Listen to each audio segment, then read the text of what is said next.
Some people have referred to this as the winter that never was.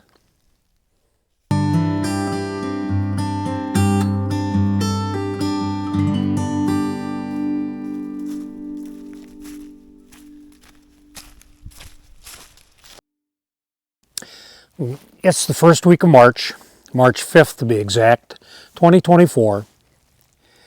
And we have some very unusual conditions for this time of year.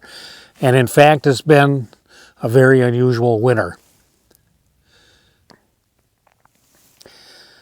The fall began normally.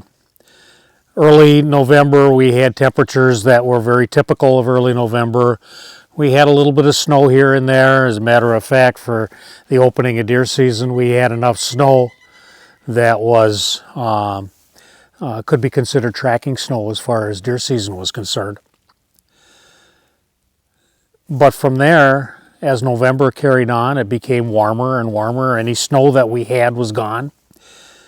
December ended up being very abnormal as far as the amount of snow and temperatures. In my 71 years in northeast Minnesota, I've never seen a situation where we didn't have a white Christmas. And this year we didn't have a white Christmas. First one in my lifetime. As we reached the beginning of January, the warm conditions, snowless conditions remained. And through the first week of January, I could walk anywhere I wanted in boots and a light jacket. We finally got some cold weather the middle of January. We had 1 week where we actually reached about minus 20 Fahrenheit a couple of times during 1 week. And it remained chilly for that week. But that's as cold as it got all winter. Up until that time, we'd not had any below zero temperatures, which highly unusual. We usually have a stretch in December where it gets down to minus 20, minus 30, and then we'll warm up for a little bit, and then we'll have a stretch in January where it gets really cold, down to minus 30, minus 40 or more for a few days. That usually moderates in early February, so we'll have some temperatures that will be up a little warmer, but we'll still have stretches of 2-3 days where it'll get really cold. And even into March, we'll have some times in March where it'll get 20 below or more, with large amounts of snow. And so far this year that hasn't happened, and as far as long-range forecasts are concerned, it isn't going to happen. We haven't seen conditions like this, again, in my lifetime. I did a little research, and the last time that I can find that was anything that would be identical to this was in 1887, where they also had a year that they called the winter that never was. We've had some mild stretches in winter. We've had some mild winters. We've had some winters where there wasn't a lot of snowfall. But this year has certainly been an anomaly for that in terms of a combination of very little snow and warm temperatures.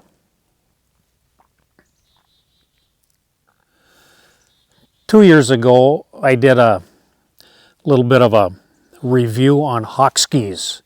And it was actually during the first week of March that I did that review. And in order to film some of that, I tramped through the snow, and the snow was better than knee deep. It was a little more than we normally get, but it still wasn't way out of range as far as what a typical winter around here could look like. 3 years ago, I was on a winter camping trip up to Basswood Lake in late February, President's Weekend, and we had a couple of days during that winter camping trip where it got up to 40 degrees, 42 degrees, I think, which is unusual but not unheard of. That year we'd had a typical winter up to that time, and we actually had quite a bit of winter after that. The last 2 years we've had snow cover on the ground until at least the first week of April. Last year we had snow on the ground until the third week of April, and there was some real concern that the lakes weren't going to be ice-free for fishing season that second weekend in May. So this year I was out on the ice a few days ago. Instead of the 25 to 30 inches that we normally have this time of year, we had 12 inches. It happened to be a windy day, and you could feel the wind make waves in the ice in order to start to break it up. It moaned and groaned, and I really suspect that we'll have a very early ice out this year. Now, it's not to say that at this early date that we can't have some bad weather yet. It's not unusual to get some cold spots in March down well below zero, into April where it can get down to a few degrees below zero. And I can remember in the days when I was coaching baseball, standing on the baseball field hoping for a game to be played as the big snowflakes were coming down, and we got 6 inches of snow in probably around May 10th or somewhere in there. And so we could have some stretches of bad weather yet, but with the conditions the way they are right now, if we have something like that, it's going to be very short term. There'll be a day or two where it might get cold. There'll be some snow that will come down. But as you can see, the sun's shining on bare ground at this time of year. The ground is warming up. There's almost no frost in the ground at all. If any snow falls on it, it's going to melt away quickly.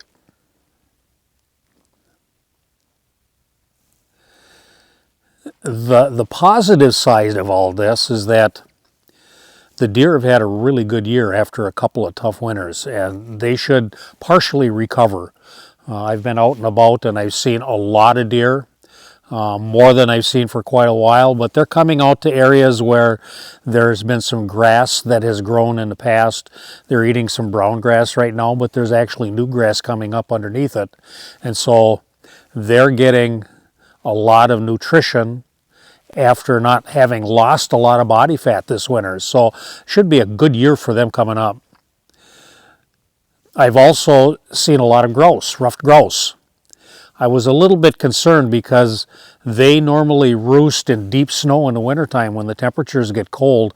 And without that deep snow, I was a little concerned about how they would fare in terms of surviving this winter. The positive side of that is that we didn't have a lot of cold weather, real cold weather. So obviously they've been able to find some roosting areas, probably underneath balsam trees or in between branches on evergreen trees, where they've been able to conserve enough heat so that it hasn't been a problem. I went for a walk just a couple of days ago and saw 6 grouse, which this time of year is very difficult to do.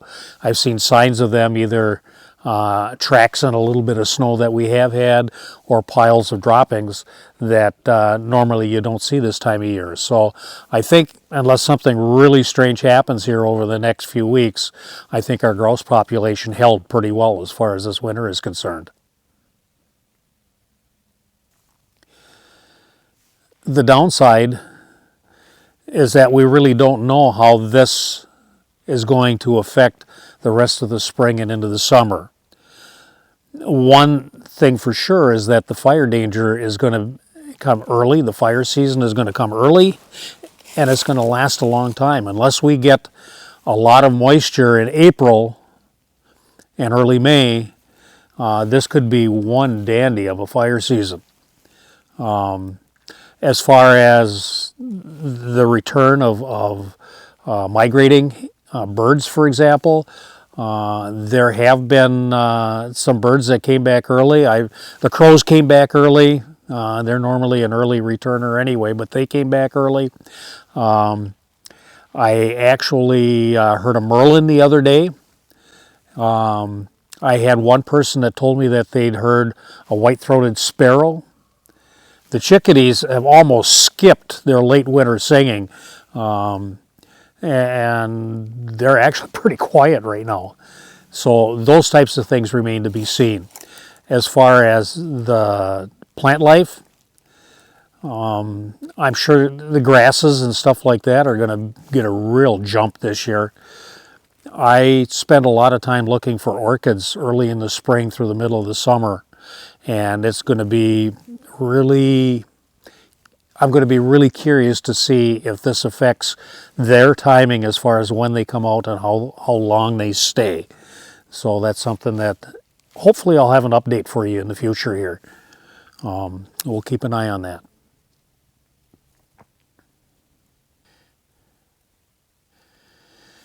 We have had a little bit of snow over the winter, but not very much.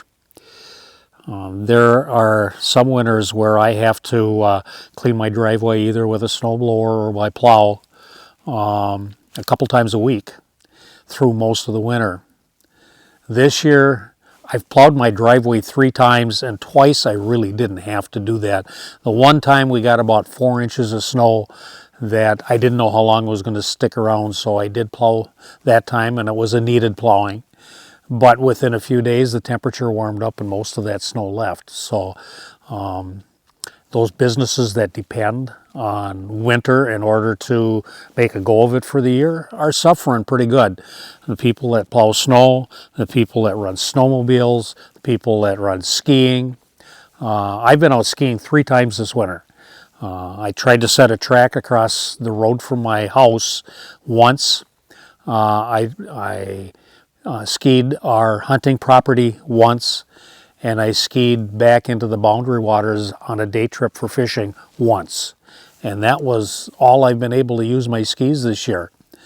The idea of pulling a sled, which we normally do to go in and go fishing into the backcountry, was almost impossible this year. The little bit of snow cover barely covered the rocks, and with any weight in a sled, it would go through, and it tore up the sleds pretty good as far as using them.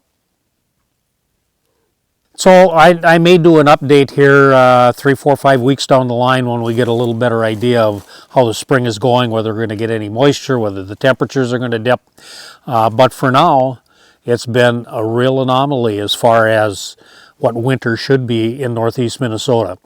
What the long-term effects are going to be are anybody's guess at this time, but hopefully we can get back to some normalcy during the spring and have a normal summer, and then get back to a normal winter next year, which for most things around here are what we need. They depend on that dormant time and downtime, and to have this start and have another one back to back would be a real problem, I think. One year we can probably get through and not have any big problems, but if this were to become a pattern, it could create some real problems.